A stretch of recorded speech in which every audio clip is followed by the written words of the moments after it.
ಎಲ್ರಿಗೂ ನಮಸ್ಕಾರ.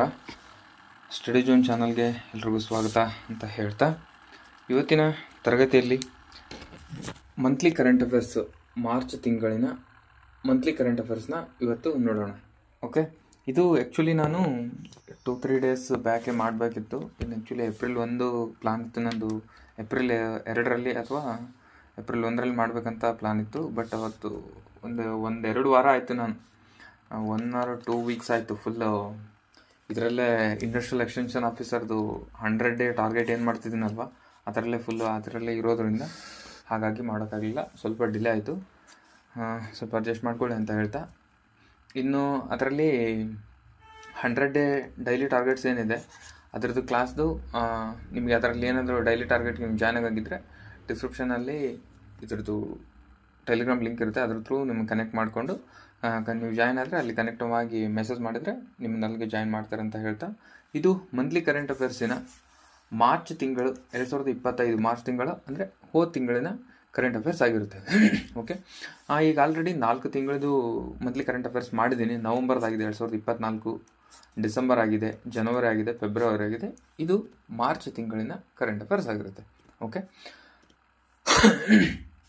ಮೊದಲನೇ ಕ್ವಶನ್ ಏನು, ಇದರಲ್ಲಿ ಕಂಪ್ಲೀಟಾಗಿ ಕ್ವಶನ್ ಆನ್ಸರ್ ಥ್ರೂನೇ ಇರುತ್ತೆ. ಓಕೆನಾ. ಎಕ್ಸಸೈಸ್ ಡೆಸರ್ಟ್ ಹಂಟ್ 2025 ಎಲ್ಲಿ ನಡೆಸಲಾಯಿತು ಅಂತ ಕೇಳಿದ್ದೇನೆ.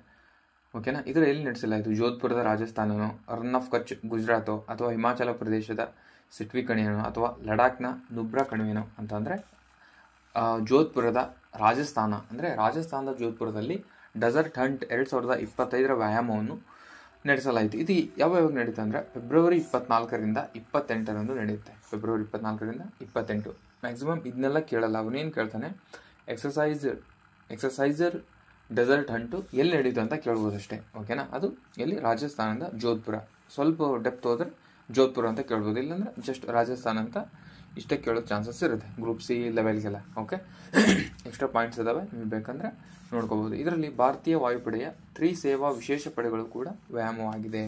ನೆಕ್ಸ್ಟ್, ಮುಂದಿನ ಪೀಳಿಗೆಯ ಬೆಳಕನ್ನು ಹಚ್ಚಿಸಲು ಯಾವ ಸಂಸ್ಥೆ ಹೊಸ ತಂತ್ರಜ್ಞಾನ ಅಭಿವೃದ್ಧಿಪಡಿಸಿದೆ? ಮುಂದಿನ ಬೆಳಕನ್ನು ಪತ್ತೆ ಹಚ್ಚಲು ಯಾವ ಸಂಸ್ಥೆ ಹೊಸ ತಂತ್ರಜ್ಞಾನವನ್ನು ಅಭಿವೃದ್ಧಿಪಡಿಸಿದೆ? IIScನೋ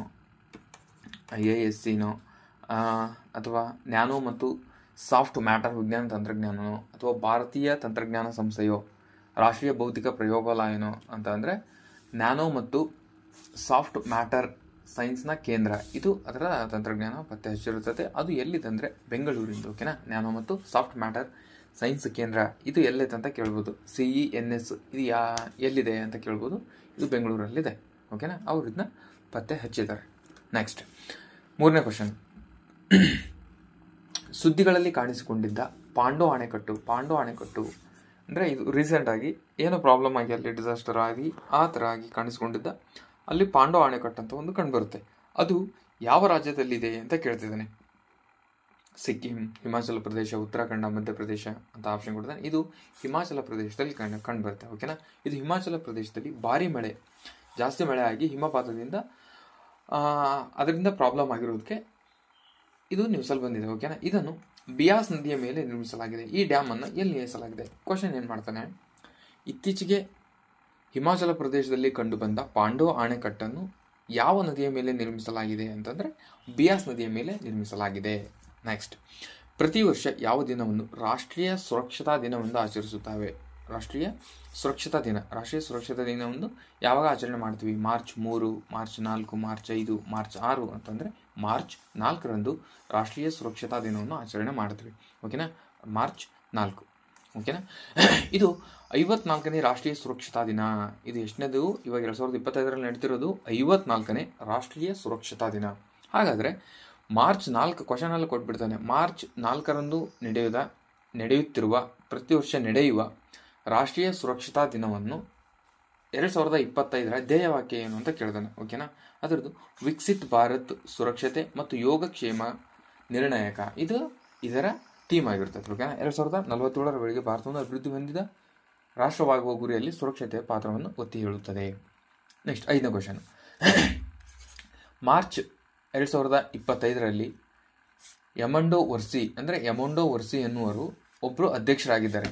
ಯಮಂಡೋ ವರ್ಷನ್ ಅವರು ಮಾರ್ಚಲ್ಲಿ ಎಮೋಂಡೋ ವರ್ಜನ್ ಅವರು ಒಬ್ಬರು ಹೊಸ ಒಂದು ದೇಶಕ್ಕೆ ಹೊಸ ಅಧ್ಯಕ್ಷರಾಗಿದ್ದಾರೆ. ಅವರು ಯಾವ ದೇಶದ ಅಧ್ಯಕ್ಷರು ಅಂತ ಕೇಳ್ತಾನೆ. ಗಯಾನನೋ, ಬೊಲೆವಿಯಾ, ಕೊಲಂಬಿಯಾ, ಉರುಗ್ವೆ ಅಂತಂದರೆ ಉರುಗ್ವೇದ ಹೊಸ ಅಧ್ಯಕ್ಷರಾಗಿದ್ದಾರೆ. ಇರದೇನು ಎಕ್ಸ್ಟ್ರಾ ಏನು ಬೇಡ, ಉಳ್ಕೋಬೇಡಿ ಅದನ್ನು. ಓಕೆ, ನೆಕ್ಸ್ಟ್ ಮಲ್ಟಿಪಲ್ ಸ್ಕೈರೋಸಿಸ್ ದೇಹದ ಯಾವ ಭಾಗಕ್ಕೆ ಸಂಬಂಧಿಸಿದ ಕಾಯಿಲೆ ಅಂತ ಬಂದರೆ ಇದು ಇಂಪಾರ್ಟೆಂಟ್. ಸ್ವಲ್ಪ ಹೆಲ್ತ್ ರಿಲೇಟೆಡ್ ಬಂತು ಅಂದರೆ ಟಾಪಿಕ್ಕು ಅದು ಎಕ್ಸಾಮ್ಸ್ಗೆ ಭಾಳ ಇಂಪಾರ್ಟೆಂಟ್ ಆಗಿರ್ತದೆ. ಎಕ್ಸಾಮ್ ಹೆಂಗಂದರೆ ಹೆಲ್ತ್ ಬರಬೇಕು, ಅಥವಾ ವುಮೆನ್ಸ್ ಬಗ್ಗೆ ಬರಬೇಕು, ಏನಾದರೂ ವರ್ಕರ್ಸ್ ಬಗ್ಗೆ ಬರಬೇಕು.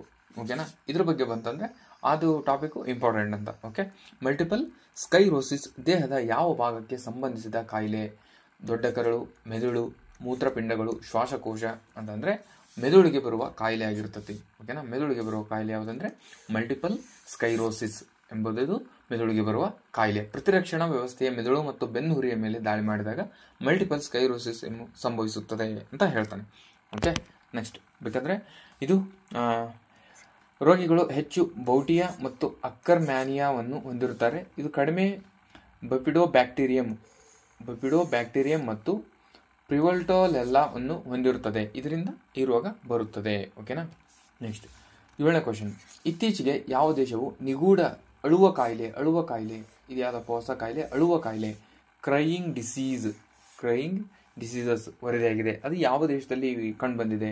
ಇದ್ಯಾವೆಲ್ಲ ಬರೋದು ಕಾಂಗೋ ಪ್ರಜಾಸತ್ತಾತ್ಮಕ ಗಣರಾಜ್ಯ ಅಂತ ಇದೆಯಲ್ವ, ಅಲ್ಲೇ ಕಂಡು ಬರ್ತದೆ. ಕಾಂಗೋದಲ್ಲಿ ಕಂಡು ಬಂದಿದೆ ಇದು. ಓಕೆನಾ, ಕ್ರೈಯಿಂಗ್ ಡಿಸೀಸಸ್ ಎಲ್ಲಿ ಕಂಡು ಬರುತ್ತೆ? ಕಾಂಗೋದಲ್ಲಿ. ಇದರಿಂದ ಏನಂದರೆ ಈ ರೋಗವನ್ನು ಮೊದಲು ಬಾವಲಿ ತಿಂದ 3 ಮಕ್ಕಳಲ್ಲಿ, ಬಾವಲಿ ತಿಂತಾರಂಥವ್ರು, ಅದಕ್ಕೆ ಬಂದತೆ ಅಂತ ಹೇಳ್ತಿದ್ದಾರೆ. ಅದರಲ್ಲಿ ಜ್ವರ, ವಾಂತಿ, ರಕ್ತಸ್ರಾವ, ಅತಿಸಾರ, ದೇಹದ ನೋವು, ತೀವ್ರ ಬಾಯಾರಿಕೆ, ಇನ್ನೂ ಎಕ್ಸೆಟ್ರಾ ಇಷ್ಟೆಲ್ಲ ಬರುತ್ತೆ. 48 ಗಂಟೆ ಒಳಗಾಗಿ ಇದು ಸಾಯ್ಬಹುದಂತೆ. ಅಷ್ಟು ಸ್ಪೀಡಾಗಿ ಸಾಯೋ ಚಾನ್ಸಸ್ ಇರುತ್ತಂತೆ ಆ ರೋಗ ಬಂದರೆ. ಓಕೆನಾ, ನೆಕ್ಸ್ಟ್ ಸುದ್ದಿಗಳಲ್ಲಿ ಕಂಡುಬರುತ್ತಿದ್ದ ಮುಜುಲಿ ದ್ವೀಪವು ಯಾವ ರಾಜ್ಯದಲ್ಲಿದೆ? ಮುಜುಲಿ ದ್ವೀಪವು ಯಾವ ರಾಜ್ಯದಲ್ಲಿದೆ ಅಂತ ಕೇಳಿದಾನೆ. ಸಿಕ್ಕಿಂ, ಅಸ್ಸಾಂ, ಅರುಣಾಚಲ್ ಪ್ರದೇಶ್, ಮಣಿಪುರ ಅಂತ ಕೇಳಿದ್ರೆ ಅಸ್ಸಾಂನಲ್ಲಿ ಮುಜುಲಿ ದ್ವೀಪವಿದೆ. ಓಕೆನಾ, ಮುಜುಲಿ ಅಸ್ಸಾಂನಲ್ಲಿರುವ ವಿಶ್ವದ ಅತಿ ದೊಡ್ಡ ನದಿ ದ್ವೀಪವಾಗಿದೆ. ಮುಜುಲಿ. ಇದು ಬ್ರಹ್ಮಪುತ್ರ ಮತ್ತು ಸುಬನ್ಸಿರಿ ನದಿಗಳಿಂದ ರೂಪುಗೊಂಡು 421, ಇದು ಇಂಪಾರ್ಟೆಂಟ್. ಓಕೆನಾ, ಇಂಪಾರ್ಟೆಂಟ್, ನೋಟ್ ಮಾಡ್ಕೊಳ್ಳಿ. ಓಕೆನಾ, ಅಸ್ಸಾಂನ ಮುಜುಲಿ ದ್ವೀಪವು 6 ದಿನಗಳ ಸಮೀಕ್ಷೆ ಹೆಚ್ಚುತ್ತಿರುವ ಮಾನವ ಮತ್ತು ವನ್ಯಜೀವಿ ಸಂಘರ್ಷ ಕಳವಳದ ಎತ್ತು ತೋರುತ್ತಿದೆ. ಮುಜುಲಿಯು ಅಸ್ಸಾಂನಲ್ಲಿರುವ ವಿಶ್ವದ ಅತಿ ದೊಡ್ಡ ದ್ವೀಪವಾಗಿದೆ. ಇದು ಕ್ವಶನ್ ಬಂದಿದ್ದಾಗಲಿ. ಓಕೆನಾ, ಇದು ಬ್ರಹ್ಮಪುತ್ರ ಮತ್ತು ಸುಬನ್ಸಿರಿ ನದಿಗಳಿಂದ ರೂಪುಗೊಂಡಿದೆ ಅಂತ ಹೇಳಿದ್ದೇನೆ. ಮತ್ತು 2016ರಲ್ಲಿ ಭಾರತದ ಮೊದಲ ದ್ವೀಪ ಜಿಲ್ಲೆಯಾಗಿದೆ. ಇದು ಮೊದಲ ದ್ವೀಪ ಜಿಲ್ಲೆ ಯಾವುದು? ಮುಜುಲಿ. ನೆಕ್ಸ್ಟ್, ಇತ್ತೀಚೆಗೆ ಸುದ್ದಿಯಲ್ಲಿ ಉಲ್ಲೇಖಿಸಲಾದ ಬಾಲ್ಗಾರ್ಡ್ 3 ಎಂದರೇನು? ಬಾಲ್ಗಾರ್ಡ್ 3 ಎಂದರೆ ಜಲಾಂತರ್ಗಾಮಿನೋ ಅಥವಾ ಕೀಟ ನಿರೋಧಕ ತಳಿಯಾಗಿರುವ ಮಾರ್ಪಡಿಸಿದ ಹತ್ತಿನೋ ಅಥವಾ ಕ್ಷುದ್ರಗ್ರಹನೋ ಆಕ್ರಮಣಕಾರಿ ಸಸ್ಯನೋ ಅಂತಂದರೆ ಕೀಟ ನಿರೋಧಕ ತಳಿಯವಾಗಿ ಮಾರ್ಪಡಿಸಿದ ಇದು ಒಂದು ಹತ್ತಿಯಾಗಿರ್ತದೆ. ಇದೊಂದು ಹತ್ತಿ. ಏನು ಇಂಥ ಕ್ವಶನ್ ಬರ್ತವೆ. ಓಕೆನಾ, ಬಾಲ್ಗಾರ್ಡ್ 3 ಎಂಬುದು ಇದೊಂದು ಹತ್ತಿಯಾಗಿರ್ತದೆ. ಓಕೆನಾ, ಹತ್ತಿ ಇದು. Next, cotton. ಸುದ್ದಿಗಳಲ್ಲಿ ಕಂಡುಬರುತ್ತಿದ್ದ ಡಿಪ್ರೋ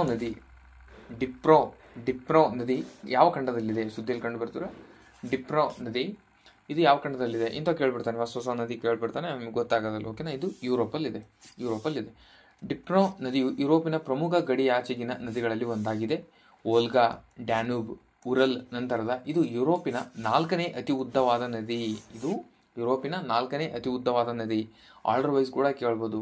KPSCಲಿ ಏನು ಮಾಡ್ತಾನೆ ಅಂದರೆ KPSCಲಿ ಆಫ್ರಿಕಾ ಅಂದರೆ ಭಾಳ ಪ್ರೀತಿ ಅವನಿಗೆ. ಓಕೆನಾ, ಆಫ್ರಿಕಾ ಅಂದರೆ ಭಾಳ ಕ್ವಶನ್ಸ್ ಬರ್ತವೆ. ಅಲ್ಲಿಂದ ಜಾಸ್ತಿ ಕ್ವಶನ್ ಆಗ್ತಾನೆ ಆಫ್ರಿಕಾದ್ದು. ಓಕೆನಾ, ಹಾಗಾಗಿ ಯುರೋಪ್ದು ಇದು ನದಿ ಬಂದಿದೆ, ಇದು ಕೂಡ ನೆನ್ಪಿಟ್ಕೊಳ್ಳಿ. ಇದು ಗಡಿಯಾಚೆಗಿನ ನದಿಗಳಲ್ಲಿ ಒಂದಾಗಿದ್ದು ವೋಲ್ಗಾ, ಡ್ಯಾನೂಬ್ ಮತ್ತು ಊರಲ್ ನಂತರದ 4ನೇ ಅತಿ ಉದ್ದವಾದ ನದಿ ಯಾವುದು? ಡಿಪ್ರೋ. ಓಕೆನಾ, ನೆಕ್ಸ್ಟ್, ಭಾರತದ ಮೊದಲ ಸಂಯೋಜಿತ API ಗ್ರೀನ್ ಹೈಡ್ರೋಜನ್ ಮತ್ತು 2G ಎಥೆನಾಲ್ ಉತ್ಪಾದನಾ ಸೌಲಭ್ಯವನ್ನು ಸ್ಥಾಪಿಸಲು ಯಾವ ನಗರದಲ್ಲಿ ಪ್ರಸ್ತಾಪಿಸಲಾಗಿದೆ?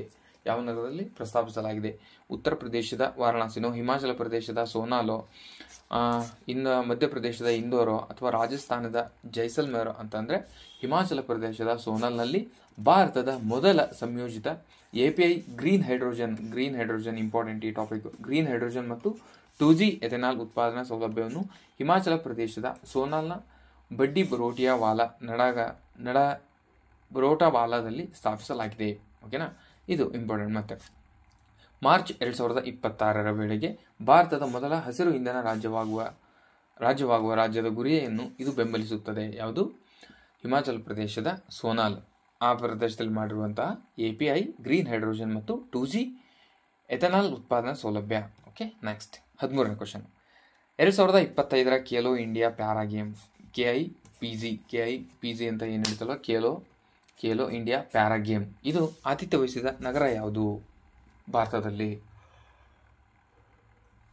ಹೈದರಾಬಾದ್, ದೆಹಲಿ, ಬೆಂಗಳೂರು, ಭೂಪಾಲ್. ಇದು ದೆಹಲಿ, ನವದೆಹಲಿ ಇದು ರೈಟ್ ಆನ್ಸರ್. ಖೇಲೋ ಇಂಡಿಯಾ ಪ್ಯಾರಾಗ್ರಾಮ್ ಅನ್ನು 2025 ಮಾರ್ಚ್ 20ರಿಂದ 27ರವರೆಗೆ ನವದೆಹಲಿಯಲ್ಲಿ ನಡೆಸಲಾಯಿತು. ಹಲವಾರು ಅಂತಾರಾಷ್ಟ್ರೀಯ ಪ್ಯಾರಾ ಅಥ್ಲೆಟಿಕ್ಗಳು ಭಾಗವಹಿಸಲಿದ್ದಾರೆ ಎಂದು ಕೇಂದ್ರ ಸಚಿವ ಡಾಕ್ಟರ್ ಮನ್ಸುಖ್ ಮಾಂಡವ್ಯ ಅವರು ಘೋಷಿಸಿದರು. ಇದು ಖೇಲೋ ಇಂಡಿಯಾ ಪ್ಯಾರಾ ಗೇಮ್ 2ನೇ ಆವೃತ್ತಿಯಾಗಿದೆ. ಭಾರತದಲ್ಲಿ ನಡೆಯುವ 2ನೇ ಆವೃತ್ತಿ ಯಾವುದು? ಓಕೆನಾ, 2025ರಲ್ಲಿ 2ನೇ ಆವೃತ್ತಿ. ಓಕೆನಾ, ಮೊದಲನೇದು ಯಾವಾಗ ನಡೆದಿದೆ ಅಂದರೆ 2023ರಲ್ಲಿ, ಅವಾಗೂ ಕೂಡ ದೆಹಲಿಯಲ್ಲೇ ನಡೆದಿತ್ತು. ಓಕೆನಾ, ಇದು 2ನೇ ಆವೃತ್ತಿ. ಅನೇಕ ಭಾವಿಸಿ 2024 ಪ್ಯಾರಾ ಒಲಿಂಪಿಕ್ ಮತ್ತು 2022ರ ಏಷ್ಯನ್ ಪ್ಯಾರಾ ಒಲಿಂಪಿಕ್ನಿಂದ ಪದಕ ವಿಜೇತರು ಪ್ಯಾರಾ ಒಲಿಂಪಿಕ್ಗಳ ಉತ್ತೇಜಿಸಲು ಮತ್ತು ಪ್ರತಿಭಾನ್ವಿತ ಕ್ರೀಡಾಪಟುಗಳಿಗೆ ವೇದಿಕೆಯನ್ನು ಒದಗಿಸಲು ಖೇಲೋ ಇಂಡಿಯಾ ಪ್ಯಾರಾಗ್ರಾಮ್ ಅನ್ನು ಇಂಡಿಯನ್ ಮಿಷನ್ ಭಾಗವಾಗಿದೆ. ಓಕೆನಾ, ನೆಕ್ಸ್ಟ್ 14ನೇದು. LCA ತೇಜಸ್ಗಾಗಿ ILSSನ ಎತ್ತರದ ಪ್ರಯೋಗವನ್ನು ಯಾವ ಸಂಸ್ಥೆಯು ಯಶಸ್ವಿಯಾಗಿ ನಡೆಸಿದೆ? ಭಾರತದ dynamic limited, Hindustan aeronautic limited, ರಕ್ಷಣಾ ಸಂಶೋಧನೆ ಮತ್ತು ಅಭಿವೃದ್ಧಿ ಸಂಸ್ಥೆ. ಭಾರತೀಯ ಬಾಹ್ಯಾಕಾಶ ಸಂಶೋಧನಾ ಸಂಸ್ಥೆ ಅಂದರೆ ರಕ್ಷಣಾ ಸಂಶೋಧನೆ ಮತ್ತು ಅಭಿವೃದ್ಧಿ ಸಂಸ್ಥೆ ಆಗಿರುತ್ತದೆ. ರಕ್ಷಣಾ ಸಂಸ್ಥೆ ಮತ್ತು ಅಭಿವೃದ್ಧಿ ಸಂಸ್ಥೆ ಆಗಿರುತ್ತದೆ. ಈ ಪ್ರಯೋಗವನ್ನು ಸರಾಸರಿ 50,000 ಅಡಿ ಎತ್ತರದಲ್ಲಿ ನಡೆಸಲಾಯಿತು. ಓಕೆನಾ, DRDO ಮಾಡಿರ್ತದೆ. ಯಾವುದು? LCA ತೇಜಸ್ ವಿಮಾನಕ್ಕೆ ಇಂಟಿಗ್ರೇಟೆಡ್ ಲೈಫ್ ಸಪೋರ್ಟ್ ಸಿಸ್ಟಮ್ನ ಎತ್ತರದ ಪ್ರಯೋಗಗಳನ್ನು ನಡೆಸಿತು. ನೆಕ್ಸ್ಟ್, ಮೊಬೈಲ್ ವರ್ಲ್ಡ್ ಕಾಂಗ್ರೆಸ್ 2025 ಎಲ್ಲಿ ಆಯೋಜಿಸಲಾಗಿತ್ತು? ಮೊಬೈಲ್ ವರ್ಲ್ಡ್ ಕಾಂಗ್ರೆಸ್ ಅನ್ನು 2025ರಲ್ಲಿ ಎಲ್ಲಿ ಆಯೋಜನೆ ಮಾಡಿತ್ತು? ಇಂಡೋನೇಷ್ಯಾದ ಜಕಾರ್ತನೋ, ಫ್ರಾನ್ಸ್ನ ಪ್ಯಾರಿಸೋ, ಸ್ಪೇನ್ನ ಬರ್ಸಿಲೋನಾ ಅಥವಾ ಭಾರತದ ದೆಹಲಿನ ಅಂತ ಅಂದರೆ ಇದಕ್ಕೆ ರೈಟ್ ಆನ್ಸರ್ ಸ್ಪೇನ್ನ ಬರ್ಸಿಲೋನಾದಲ್ಲಿ ಮಾಡಲಾಗಿದೆ. ಓಕೆನಾ, ಸ್ಪೇನ್ನ ಬರ್ಸಿಲೋನಾದಲ್ಲಿ ನಡೆದ ಮೊಬೈಲ್ ವರ್ಲ್ಡ್ ಕಾಂಗ್ರೆಸ್ 2025ರಲ್ಲಿ ಕೇಂದ್ರ ಸಂವಹನ ಸಚಿವ ಜ್ಯೋತಿರಾದ್ಯ ಸಿಂಧಿಯಾ ಭಾರತವನ್ನು ಪ್ರತಿನಿಧಿಸಿದರು. ಓಕೆನಾ, ಭಾರತವು ತನ್ನ ತ್ವರಿತ 5G ವಿಸ್ತರಣೆ, ಕಡಿಮೆ ಡೇಟಾ ಸಂಖ್ಯೆಗಳು, ಸ್ಥಳೀಯ ಟೆಲಿಕಾಂ ಮೂಲಸೌಕರ್ಯ ಮತ್ತು ಬಲವಾದ ಸೈಬರ್ ಭದ್ರತಾ ಚೌಕಟ್ಟನ್ನು ಪ್ರದರ್ಶಿಸಲು ಇದನ್ನು ಮಾಡಲಾಗಿದೆ. ಓಕೆನಾ, ನೆಕ್ಸ್ಟ್ 16ನೇ ಕ್ವಶನ್. ಗೋಲ್ಡನ್ ಡೋಮ್ ಯಾವ ದೇಶದ ಕ್ಷಿಪಣಿ ರಕ್ಷಣಾ ಕಾರ್ಯಕ್ರಮವಾಗಿದೆ? ಗೋಲ್ಡನ್ ಡೋಮ್ ಎನ್ನುವುದು ಇದು ಒಂದು ಕ್ಷಿಪಣಿ ರಕ್ಷಣಾ ವ್ಯವಸ್ಥೆ. ಕ್ವಶನ್ ಡೈರೆಕ್ಟಾಗಿ ಏನು ಮಾಡ್ತಾನಂದರೆ ಗೋಲ್ಡನ್ ಡೋಮ್ ಎನ್ನುವುದು ಈ ಕೆಳಗಿನವುಗಳಲ್ಲಿ ಯಾವುದು ಅಂತ ಕೇಳ್ಬಿಡ್ತಾನೆ. ಇದು ಹಂಗೆ ಡೈರೆಕ್ಟ್ ಹೇಳಿದ್ರೆ ಇದು ಒಂದು ಕ್ಷಿಪಣಿ ರಕ್ಷಣಾ ವ್ಯವಸ್ಥೆ. ನೆಕ್ಸ್ಟ್ ಲೆವೆಲ್, ಗೋಲ್ಡನ್ ಡೋಮ್ ಎನ್ನುವುದು ಯಾವ ದೇಶದ ಕ್ಷಿಪಣಿ ರಕ್ಷಣಾ ವ್ಯವಸ್ಥೆಯಾಗಿದೆ, ಕಾರ್ಯಕ್ರಮವಾಗಿದೆ? Bharat, Iran, Japan, United States ಅಂತಂದರೆ ಇದು ಯುನೈಟೆಡ್ ಸ್ಟೇಟ್ಸ್ನ ರಕ್ಷಣಾ ವ್ಯವಸ್ಥೆ ಆಗಿರುತ್ತದೆ. ಇದು ಬ್ಯಾಲಿಸ್ಟಿಕ್, ಹೈಪರ್ಸಾನಿಕ್ ಮತ್ತು ಕ್ರೂಸ್ ಕ್ಷಿಪಣಿಗಳು ಮತ್ತು ಇತರ ಮುಂದುವರೆದ ವೈಮಾನಿಕ ಬೆದರಿಕೆಗಳಿಂದ ರಕ್ಷಿಸುವ ಗುರಿಯನ್ನು ಹೊಂದಿದೆ. ಬ್ಯಾಲಿಸ್ಟಿಕ್ ಮತ್ತು ಕ್ರೂಸ್ ಈ ಕ್ಷಿಪಣಿಗಳ ವ್ಯತ್ಯಾಸವೇನು ನನಗೆ ಕಮೆಂಟ್ ಮಾಡಿ. ಬ್ಯಾಲಿಸ್ಟಿಕ್ ಮತ್ತು ಕ್ರೂಸ್ ಕ್ಷಿಪಣಿಗಳ ವ್ಯತ್ಯಾಸವೇನು ಅಂತ ನನಗೆ ಕಮೆಂಟ್ ಮಾಡಬೇಕು ನೀವು. ನೆಕ್ಸ್ಟ್, ಇತ್ತೀಚೆಗೆ ಸುದ್ದಿಯಲ್ಲಿ ಕಾಣಿಸಿಕೊಂಡ ಕನ್ವರ್ ಸರೋವರವು ಯಾವ ರಾಜ್ಯದಲ್ಲಿದೆ? ಕನ್ವರ್ ಸರೋವರವು ಯಾವ ರಾಜ್ಯದಲ್ಲಿ ಇದೆ? ಒಡಿಸ್ಸಾ, ಬಿಹಾರ್, ಮಧ್ಯಪ್ರದೇಶ್, ಗುಜರಾತ್. ಒಡಿಸ್ಸಾ, ಬಿಹಾರ್, ಮಧ್ಯಪ್ರದೇಶ್, ಗುಜರಾತ್ ಅಂದರೆ ಇದು ಬಿಹಾರದಲ್ಲಿದೆ. ಓಕೆ, ಬಿಹಾರದಲ್ಲಿರುವ ಏಷ್ಯಾದ ಅತಿ ದೊಡ್ಡ ಸಿಹಿ ನೀರಿನ ಆಕ್ಸ್ಬೋ ಸರೋವರ ಇದು ಕನ್ವರ್ ಸರೋವರವಾಗಿರುತ್ತದೆ. ಓಕೆನಾ, ಇದು ಮಾರ್ಚ್ನಲ್ಲಿ ಆರಂಭವಾಗಿ ವೇಗವಾಗಿ ಒಣಗುತ್ತದೆ. ಇದು ಅದರ ಪರಿಸರ ವ್ಯವಸ್ಥೆಗೆ ಆತಂಕಕಾರಿಯಾಗಿದೆ. ಇದರ ಪರಿಸರ ಮಹತ್ವದ ಹೊರತಾಗಿಯೂ ಬಿಹಾರ ಸರ್ಕಾರವು ಅದನ್ನು ಪುನಃ ಸ್ಥಾಪನೆ ಯೋಜನೆಯನ್ನು ಅನುಮೋದಿಸಿಲ್ಲ. ಈ ಪ್ರಮುಖ ಜೌಗು ಪ್ರದೇಶವನ್ನು ಉಳಿಸುವ ಕಡೆಗೆ ನಿರಾಸಕ್ತಿ ತೋರಿಸುತ್ತದೆ. ಈ ಸರೋವರವು ಕಬರ್ತಲ್ ಝೀಲ್ ಎಂದು ಕರೆಯಲಾಗುತ್ತದೆ. ಈ ಸರೋವರವನ್ನೆಂದರೆ ಕಬರ್ತಲ್ ಝೀಲ್, ಇದು ಇಂಪಾರ್ಟೆಂಟ್, ಇಂಥವೆಲ್ಲ ಕೀವರ್ಡ್. ಕಬರ್ತಲ್ ಝೀಲ್ ಎಂದು ಕರೆಯಲಾಗುತ್ತದೆ ಮತ್ತು ಇದು ಮಳೆಯಾಶ್ರಿತ ಜಲಮೂಲವಾಗಿದೆ. ಗಂಗಾ ನದಿಯ ಉಪನದಿಯಾದ ಗಂಡಕ್ ನದಿಯ ತಿರುವುಗಳಿಂದ ಇದು ಉಳಿದಿರುವ ಆಕ್ಸ್ಬೋ ಸರೋವರವಾಗಿ ರೂಪುಗೊಂಡಿದೆ. ಓಕೆನಾ, ಗಂಡಕ್ ನದಿ ಬಗ್ಗೆ ಕ್ವಶನ್ ಬಂದಿದೆ, ಇದೊಂದು ಆಕ್ಸ್ಬೋ ಸರೋವರ ಆ ಥರ. ಓಕೆನಾ, ನೆಕ್ಸ್ಟ್, ಉತ್ತರ ಬಿಹಾರದ ಇಂಡೋ ಗಂಗಾ ಬಯಲು ಪ್ರದೇಶದ ದೊಡ್ಡ ಪ್ರದೇಶವನ್ನು ಆವರಿಸುತ್ತದೆ ಮತ್ತು ಪ್ರಾದೇಶಿಕ ಜೀವ ವೈವಿಧ್ಯತೆಯನ್ನು ಕಾಪಾಡಿಕೊಳ್ಳುವ ನಿರ್ಣಯ ಪಾತ್ರವನ್ನು ವಹಿಸುತ್ತದೆ. ಓಕೆನಾ, ನೆಕ್ಸ್ಟು ಕೆಲವೊಂದಿಷ್ಟು ಕೆಳಗಿದೆ, ಬೇಕಂದರೆ ಓದ್ಕೊಳ್ಳಿ. ನೆಕ್ಸ್ಟ್ 18. Question number 18. ಬ್ರಹ್ಮಾಸ್ತ್ರ ಕ್ಷಿಪಣಿ ಲಾಂಗ್ ರೇಂಜ್ ಆಂಟಿಶಿಪ್ ಕ್ಷಿಪಣಿಯನ್ನು ಅಭಿವೃದ್ಧಿಪಡಿಸಿದ ಸಂಸ್ಥೆ ಯಾವುದು? ಬ್ರಹ್ಮಾಸ್ತ್ರ ಎಂಬ ಕ್ಷಿಪಣಿಯನ್ನು ಅಭಿವೃದ್ಧಿ ಮಾಡಿದ ಸಂಸ್ಥೆ ಯಾವುದು? ಇಸ್ರೋ ಅಥವಾ Bharat dynamic limited, Hindustan aeronautic limited, HAL ಅಂತ ಹೇಳ್ತೀವಿ. ನೆಕ್ಸ್ಟು DRDO ಅಂತಂದರೆ ಇದಕ್ಕೆ ರೈಟ್ ಆನ್ಸರ್ ಯಾವುದು? DRDO. ಇಂಥವೆಲ್ಲ ರಕ್ಷಣಾ ಎಕ್ವಿಪ್ಮೆಂಟನ್ನು ಮ್ಯಾಕ್ಸಿಮಮ್ DRDO ಮಾಡ್ತದೆ ನಮ್ಮ ದೇಶದಲ್ಲಿ. ಓಕೆನಾ? ಭಾರತೀಯ ವಿಜ್ಞಾನಿಗಳ ಬ್ರಹ್ಮಾಸ್ತ್ರ ಕ್ಷಿಪಣಿ ಲಾಂಗ್ ರೇಂಜ್ ಆಂಟಿಶಿಪ್ ಕ್ಷಿಪಣಿಯನ್ನು ಅಭಿವೃದ್ಧಿಪಡಿಸಿದ್ದಾರೆ. ಓಕೆನಾ? ಗಂಟೆಗೆ ಇದು 12,144 ಕಿಲೋಮೀಟರ್ ಹೈಪರ್ಸಾನಿಕ್ ಗೈಡೆಡ್ ಕ್ಷಿಪಣಿ ಆಗಿದೆ ಅಂತ ಇದು. ಓಕೆನಾ? ಇದನ್ನು DRDO ಅಭಿವೃದ್ಧಿ ಮಾಡಿದೆ. ಇದರ ವ್ಯಾಪ್ತಿ ಮತ್ತು ತಂತ್ರಜ್ಞಾನದಲ್ಲಿ ಚೀನಾದ DAF ನಂತಹ ಕ್ಷಿಪಣಿಗಳನ್ನು ಮೀರಿಸಬಹುದು. ಅಂದರೆ ಚೀನಾದಲ್ಲಿ ಒಂದಿದೆ, ಯಾವುದು? DAF ಅಂತ ಚೀನಾದಲ್ಲಿದೆ, DAF ಅಂತ. ಓಕೆನಾ? ಅದನ್ನು ಕೂಡ ಮೀರಿಸೋದು ನಮ್ಮದು ಯಾವುದಿದೆ? ಲಾಂಗ್ ರೇಂಜ್ ಆಂಟಿ ಕ್ಷಿಪಣಿಯನ್ನು ಮಾಡಲಾಗಿದೆ ಅಂತ ಹೇಳ್ತಾರೆ. ಇದು ಭೂಮಿ ಮತ್ತು ಸಮುದ್ರದಿಂದ ಉಡಾಯಿಸಬಹುದು. ಬೆಸ್ಟ್ ಇದು, ಭೂಮಿ ಮತ್ತು ಸಮುದ್ರದಿಂದ. ಸೊ ಇಲ್ಲೇ ಬೇರೆ ಹತ್ರ ಅವರ ಸಮುದ್ರ ಬಾರ್ಡರಲ್ಲಿದ್ದರೆ ಸೀದಾ ಸಮುದ್ರದ ತಗೊಂಡೋಗಿ ಅಲ್ಲೇ ಡಮ್ ಅನ್ಸ್ಬೋದು ಅಂತ ಅವ್ರ ಮೇಲೆ. Next 19ನೇ question. 19 ಏನಿದೆ? ಸಹಕಾರಿ ಸಕ್ಕರೆ ಕಾರ್ಖಾನೆಗಳು ಎಥೆನಾಲ್ ಉತ್ಪಾದನೆಯಲ್ಲಿ ಬೆಂಬಲ ನೀಡಲು ಸರ್ಕಾರ ಪರಿಚಯಿಸಿದ ಯೋಜನೆ ಹೆಸರೇನು? ಸಹಕಾರಿ ಸಕ್ಕರೆ ಕಾರ್ಖಾನೆಗಳು ಎಥೆನಾಲ್ ಉತ್ಪಾದನೆ ಮಾಡಲು ಇಂಪಾರ್ಟೆಂಟ್. ಎಥೆನಾಲ್ ಇದು ಇಂಪಾರ್ಟೆಂಟ್, ಈ ಟಾಪಿಕ್ ಇಂಪಾರ್ಟೆಂಟ್. ಓಕೆನಾ? ಎಥೆನಾಲ್ ಇಂಥದ್ದೇ ನಾನು ಈ ಥರ ಯಾವುದು ಕ್ವಶನ್ ಇಂಪಾರ್ಟೆಂಟು, ಯಾವುದರಲ್ಲಿ ಟಾಪಿಕ್ ಇಂಪಾರ್ಟೆಂಟ್ ಅಂತಂದು ಮಾಡ್ತಿದ್ದೀನಿ ನಾನು ಅದರಲ್ಲೇ. ಓಕೆನಾ? ಇದು 100 days ಪ್ಲಾನಲ್ಲಿ ಏನು ಮಾಡ್ತಿದ್ದೆ ಅಂದರೆ ಯಾವ ಟಾಪಿಕ್ ಇಂಪಾರ್ಟೆಂಟ್ ಅಂತಂದು ಅದನ್ನೇ ಮಾಡ್ತಿರೋದು. ಡೈಲಿ ಟಾರ್ಗೆಟ್ಸ್ ಕೊಡೋದು, ಆಮೇಲೆ ಇದರಲ್ಲಿ ಕರೆಂಟ್ ಅಫೇರ್ಸಲ್ಲಿ ಏನಿರುತ್ತೆ ಅದನ್ನು ಕೂಡ ಡೈಲಿ ಟಾರ್ಗೆಟ್ಸ್ ಕೊಟ್ಟು ಎರಡು ಮಾಡಬೇಕು. ಅವರು ಸಬ್ಜೆಕ್ಟ್ ಮಾಡಬೇಕು, ಅದನ್ನು ಮಾಡಬೇಕು, ಆ ಥರ. ಈಗ ಆಲ್ರೆಡಿ GK ಅಲ್ಲಿ ಭೂ ಸುಧಾರಣೆ, ಸಹಕಾರ ಸಂಘ, ವಿಜ್ಞಾನ ಮತ್ತು ತಂತ್ರಜ್ಞಾನ, ಕರ್ನಾಟಕದ ಪರಿಸರ ಸಮಸ್ಯೆ ಮುಗಿದಿದೆ. ಆಮೇಲೆ ಇಂಗ್ಲೀಷಲ್ಲಿ 8 ಚಾಪ್ಟರ್ ಮುಗಿದಿದ್ದಾವೆ ಆಲ್ರೆಡಿ. ಇವತ್ತು 4ನೇ ದಿನ 8 ಚಾಪ್ಟರ್ ಮುಗಿದಿದ್ದಾವೆ. ಆಮೇಲೆ ರ್ಯಾಂಡಮ್ ಟಾರ್ಗೆಟ್ಸ್ ಅಂತ ಇರ್ತವೆ. ರ್ಯಾಂಡಮ್ ಟಾರ್ಗೆಟ್ಸ್ ಅದರಲ್ಲಿ ಏನು ಅಂದರೆ ಆಲ್ರೆಡಿ 4, 8, 10 ಟಾಪಿಕ್ಸ್ ಆಲ್ರೆಡಿ ಮುಗಿದಿದೆ. ಮತ್ತು ಮೆಂಟಾಲಿಟಿ ಇವತ್ತಿಂದ ಸ್ಟಾರ್ಟ್ ಆಗಿದೆ. ಮೆಂಟಾಲಿಟಿ ಕೂಡ ಒಂದು ಚಾಪ್ಟರ್ ಇವತ್ತಿಂದ ರನ್ನಿಂಗ್ ಇದೆ. ಕೋಡಿಂಗ್ ಆ್ಯಂಡ್ ಡಿಕೋಡಿಂಗ್ ಇವತ್ತಿಂದ ರನ್ನಿಂಗ್ ಇದೆ. ಓಕೆನಾ? 1 ಡೇಗೆ ಇಷ್ಟು ಪ್ರೀ ಪ್ಲ್ಯಾನ್ ಇರ್ತದೆ ಅದು. ಆ ಥರ 100 ಡೇ ಹೋದರೆ ಒಳ್ಳೆ ಎಲ್ಲ ಎಕ್ಸಾಮ್ಸು ಆರಾಮ್ಸೆ ಕ್ಲಿಯರ್ ಆಗುತ್ತೆ ಅನ್ನೋ ದೃಷ್ಟಿಯಿಂದ ಈ ಥರ ಪ್ಲಾನ್ ಮಾಡ್ತಿದ್ವಿ. ನಿಮ್ಗೆ ಯಾರಾದರೂ ಇಂಟ್ರೆಸ್ಟ್ ಇದ್ದರೆ ಜಾಯ್ನ್ ಆಗಿ. ಓಕೆನಾ? ಎಥೆನಾಲ್ ಉತ್ಪಾದನೆ ಬೆಂಬಲಿಸಲು ಸರ್ಕಾರ ಪರಿಚಯಿಸಿದ ಯೋಜನೆ ಹೆಸರೇನು? ಎಥೆನಾಲ್ ಸಬ್ಸಿಡಿ ಯೋಜನೆಯೋ ಅಥವಾ ಜೈವಿಕ ಇಂಧನ ಉತ್ತೇಜನ ಉಪಕ್ರಮನೋ, ಹಸಿರು ಇಂಧನ ಸಬ್ಸಿಡಿ ಯೋಜನೆಯೋ ಅಂತಂದರೆ ಇದಕ್ಕೆ ರೈಟ್ ಆನ್ಸರ್ ಎಥೆನಾಲ್ ಬಡ್ಡಿ ಸಹಾಯ ಯೋಜನೆ. ಓಕೆನಾ? ಇದು ಯೋಜನೆಯು ವಾರ್ಷಿಕ 6% ಸಬ್ಸಿಡೇಷನ್ ಬ್ಯಾಂಕ್ ಮತ್ತು 50% ಕಡಿಮೆ ಅದರೊಳಗೆ ಯಾವ್ದು ಕಡಿಮೆ ಇರುತ್ತೋ ಅದನ್ನು ಗೌರ್ಮೆಂಟ್ ಕೊಡುತ್ತೆ. Question number 20. ಇತ್ತೀಚೆಗೆ ಸುದ್ದಿಯಲ್ಲಿ ಕಾಣಿಸಿಕೊಂಡಿರುವ ಉತ್ತರ ಸಮುದ್ರವು ಯಾವ ಸಾಗರದ ಅಂಚಿನ ಸಮುದ್ರವಾಗಿದೆ? ಉತ್ತರ ಸಮುದ್ರ. ಓಕೆನಾ? ನಾರ್ತ್ ಸಿ ಯಾವ ಸಾಗರದ ಸಮುದ್ರದ ಅಂಚಿನಲ್ಲಿದೆ? ಅಟ್ಲಾಂಟಿಕ್, ಪೆಸಿಫಿಕ್, ಆರ್ಕಿಟಿಕ್, ಹಿಂದೂ ಮಹಾಸಾಗರ. ಅಂದರೆ ಇದು ಅಟ್ಲಾಂಟಿಕ್ ಸಾಗರದ ಸಮುದ್ರದಲ್ಲಿ ಅದರಲ್ಲಿ ಅಂಚಿನಲ್ಲಿದೆ. ಓಕೆನಾ? ಇದರಲ್ಲಿ ನಾರ್ತ್ ಸಮುದ್ರ ಅಂತ ಬಂತಲ್ವ ಇವಾಗ. ನಾರ್ತ್ ಸಿ ಈ ಸಮುದ್ರದ ಅಂಚಿನಲ್ಲಿ ಏನೇನಿದಾವೆ, ಯಾವ ದೇಶ ಇದ್ದಾವೆ? ಗ್ರೇಟ್ ಬ್ರಿಟನ್ ಇದೆ, ಸ್ಕ್ಯಾಂಡಿನೇವಿಯಾ ಇದೆ, ಜರ್ಮನಿ ಇದೆ, ನೆದರ್ಲ್ಯಾಂಡ್ ಇದೆ, ಬೆಲ್ಜಿಯಂ ಇದೆ ಮತ್ತು ಫ್ರಾನ್ಸ್ ಇದೆ. ಓಕೆನಾ? ಇಷ್ಟು ದೇಶಗಳು ಕೂಡ ಉತ್ತರ ಸಮುದ್ರದ ಅಟ್ಲಾಂಟಿಕ್ ಸಾಗರದ ಅಂಚಿನಲ್ಲಿರುವಂತಹ ದೇಶಗಳು. ನೆಕ್ಸ್ಟ್ 2025ರ ಧೂಮಪಾನ ರಹಿತ ದಿನವನ್ನು ಯಾವಾಗ ಆಚರಣೆ ಮಾಡಲಾಗುತ್ತದೆ? ಮಾರ್ಚ್ 11, 12, 13, 14 ಅಂದರೆ ಮಾರ್ಚ್ 12ರಂದು ಧೂಮಪಾನ ರಹಿತ ದಿನವನ್ನು ಆಚರಣೆ ಮಾಡಲಾಗ್ತದೆ. ಪ್ರತಿ ವರ್ಷ ಮಾರ್ಚ್ 2ನೇ ಬುಧವಾರ ಮಾಡ್ತಾರೆ. ಈ ಥರನೇ ಕೇಳ್ಬೋದು, ಮಾರ್ಚ್ 2ನೇ ಬುಧವಾರ ಮಾಡುತ್ತಾರೆ. ಮಳೆ ಬರ್ತಿದೆ, ಮೇ ಬಿ ನಿಮಗೆ ಸೌಂಡ್ ಕೇಳ್ತಿದೆ ಅಂತ ಅಂದ್ಕೊಳ್ತೀನಿ. ನೋಡೋಣ ಏನಾಗುತ್ತೆ. 2025ರಲ್ಲಿ ಮಾರ್ಚ್ 12ರಂದು ಬರುತ್ತದೆ. ಇದನ್ನು ಮಾಡ್ತಾರೆ. ಧೂಮಪಾನ ಅಪಾಯಗಳ ಬಗ್ಗೆ ಜಾಗೃತಿ ಮೂಡಿಸುವ ಗುರಿಯನ್ನು ಇದು ಹೊಂದಿರುತ್ತದೆ. ಓಕೆನಾ? ಹಾಗಾದರೆ ಈ ವರ್ಷದ ಥೀಮ್ ಏನು? 2025ರ ಧೂಮಪಾನ ರಹಿತ ಥೀಮ್ ಏನಂದರೆ ಮಾನವೀಯವನ್ನು ಬಹಿರಂಗಪಡಿಸುವುದು ಇದರ ಥೀಮ್ ಆಗಿರ್ತದೆ. ಓಕೆನಾ? ನೆಕ್ಸ್ಟ್ ಆಮೇಲೆ ಧೂಮಪಾನ ರಹಿತ ದಿನವನ್ನು 1984ರಲ್ಲಿ ಯುನೈಟೆಡ್ ಕಿಂಗ್ಡಮ್ನಲ್ಲಿ ಪ್ರಾರಂಭ ಮಾಡಲಾಯಿತು. 1 ನಿಮಿಷ ಇರ್ರಿ, ಮಳೆ ಜೋರು ಬರ್ತಿದೆ.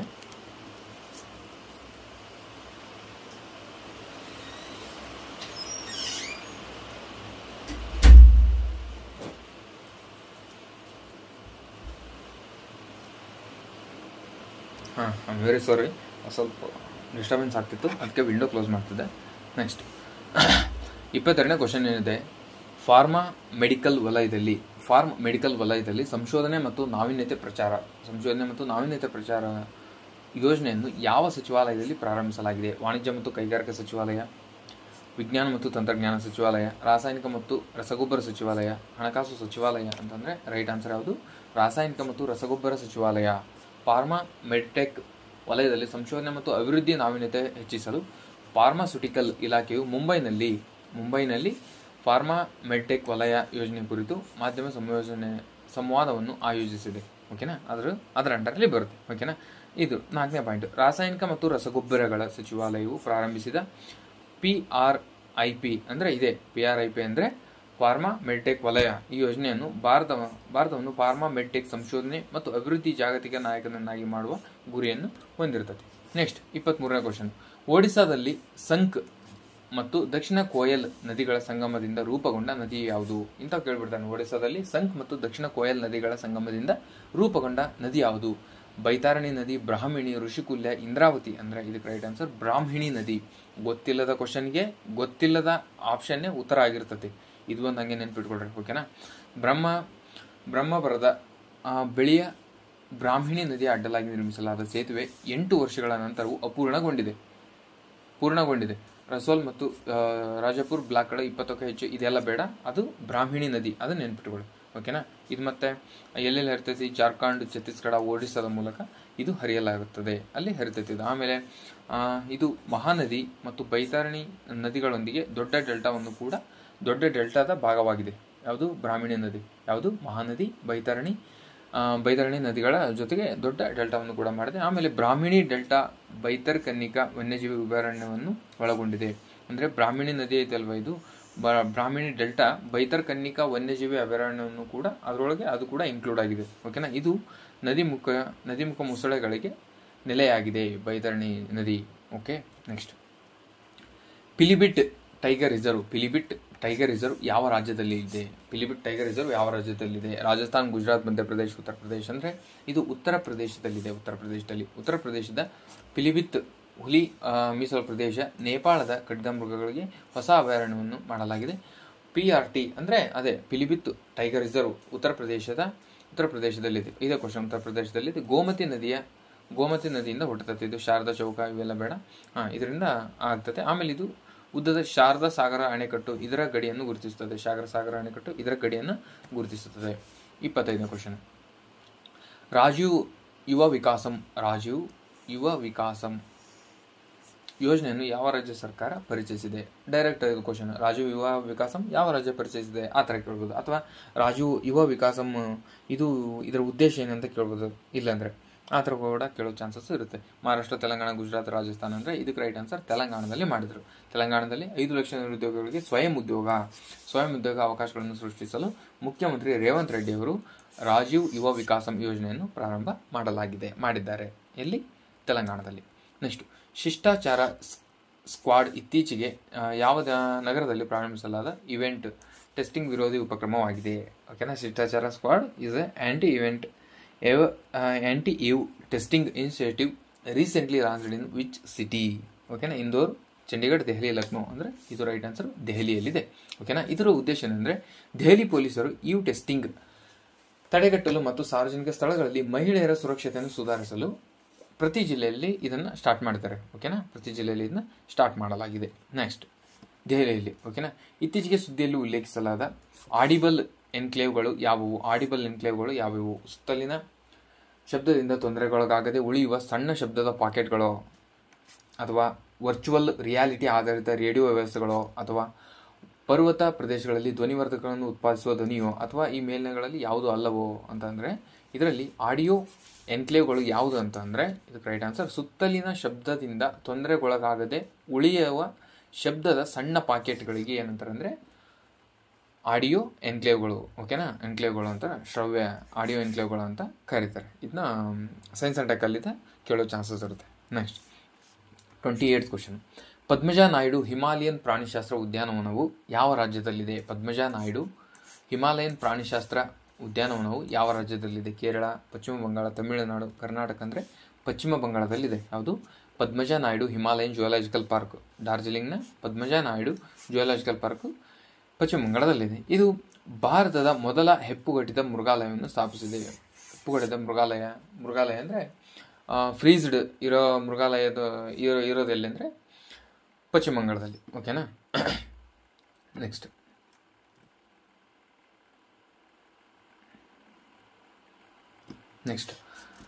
ವಾಣಿಜ್ಯ ಇಲ್ಲಂದರೆ ಹಿಮಾಲಯನ್ ಜಿಯೋಲಾಜಿಕಲ್ ಪಾರ್ಕ್ ಎಲ್ಲಿತ್ತಂದ್ರೂ ಕೂಡ ಡಾರ್ಜಿಲಿಂಗ್ನಲ್ಲಿದೆ. ಅದೊಂದು ನೆನಪು, ಪಶ್ಚಿಮ ಬಂಗಾಳದ ಡಾರ್ಜಿಲಿಂಗ್ನಲ್ಲಿ ಇದೆ. ನೆಕ್ಸ್ಟ್ ವಾಣಿಜ್ಯ ಪರಿಹಾರಗಳ ನಿರ್ದೇಶನಾಲಯ ಯಾವ ಸಚಿವಾಲಯದ ಅಡಿಯಲ್ಲಿ ಕಾರ್ಯನಿರ್ವಹಿಸುತ್ತದೆ? ವಾಣಿಜ್ಯ ಪರಿಹಾರಗಳ ನಿರ್ದೇಶನಾಲಯ ಯಾವ ಸಚಿವಾಲಯದ ಅಡಿಯಲ್ಲಿ ಕಾರ್ಯನಿರ್ವಹಿಸುತ್ತದೆ? ವಾಣಿಜ್ಯ ಮತ್ತು ಕೈಗಾರಿಕಾ ಸಚಿವಾಲಯ, ವಿಜ್ಞಾನ ಮತ್ತು ತಂತ್ರಜ್ಞಾನ ಸಚಿವಾಲಯ, ಹಣಕಾಸು ಸಚಿವಾಲಯ, ಪ್ರವಾಸೋದ್ಯಮ ಸಚಿವಾಲಯ ಅಂತಂದರೆ ಇದು ರೈಟ್ ಆನ್ಸರು ವಾಣಿಜ್ಯ ಮತ್ತು ಕೈಗಾರಿಕಾ ಸಚಿವಾಲಯ. ವಾಣಿಜ್ಯ ಮತ್ತು ಕೈಗಾರಿಕಾ ಸಚಿವಾಲಯದಲ್ಲಿ ಮಾಡ್ತಾರೆ. ಇದನ್ನು ವ್ಯಾಪಾರದ ತಿರುವು ಕಳವಳಗಳನ್ನು ಪರಿಹರಿಸಲು ಉಕ್ಕಿನ ಆಮದುಗಳ ಮೇಲೆ 12% ಸುಂಕವನ್ನು ವ್ಯಾಪಾರ ಸಚಿವಾಲಯ ಶಿಫಾರಸು ಮಾಡುತ್ತದೆ.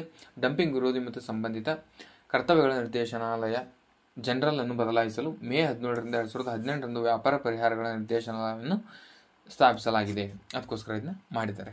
ನೆಕ್ಸ್ಟ್ ಭಾರತೀಯ ಜೀವ ವಿಮಾ ನಿಗಮದ ಪ್ರಧಾನ ಕಚೇರಿ. ಭಾರತೀಯ ಜೀವ ವಿಮಾ ನಿಗಮದ ಪ್ರಧಾನ ಕಚೇರಿ ಯಾವ ನಗರದಲ್ಲಿದೆ? ಮುಂಬೈ, ಹೈದರಾಬಾದ್, ಬೆಂಗಳೂರು, ಕೋಲ್ಕತ್ತಾ ಅಂದರೆ ಇದು ಇರೋದು ಮುಂಬೈಯಲ್ಲಿದೆ. ಓಕೆನಾ. ಭಾರತೀಯ ಜೀವ ವಿಮಾ ನಿಗಮ LIC ಎಲ್ಲಿದೆ ಅಂದರೆ ಮುಂಬೈಯಲ್ಲಿದೆ. ಇದರ ಧ್ಯೇಯವಾಕ್ಯ ಏನಂದರೆ ಯೋಗಕ್ಷೇಮಂ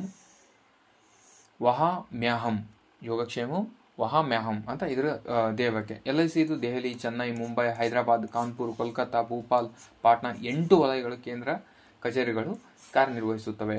ಕ್ವಶನ್ ಏನು ಮಾಡ್ತಾನೆ, LICಯ ಎಷ್ಟು ಕಚೇರಿಗಳು ಇದಾವೆ ಅಂತ ಕೇಳ್ಬೋದು. ಓಕೆನಾ. ಆದರೆ ಎಷ್ಟಿದ್ದಾವೆ? 8 ಇದ್ದಾವೆ. ಓಕೆನಾ. 8 ಎಲ್ಲಿ? ಚೆನ್ನೈ, ಹೈದರಾಬಾದ್, ಮುಂಬೈ, ದೆಹಲಿ, ಕಾನ್ಪುರ್, ಕೋಲ್ಕತ್ತಾ, ಭೋಪಾಲ್, ಪಾಟ್ನಾ.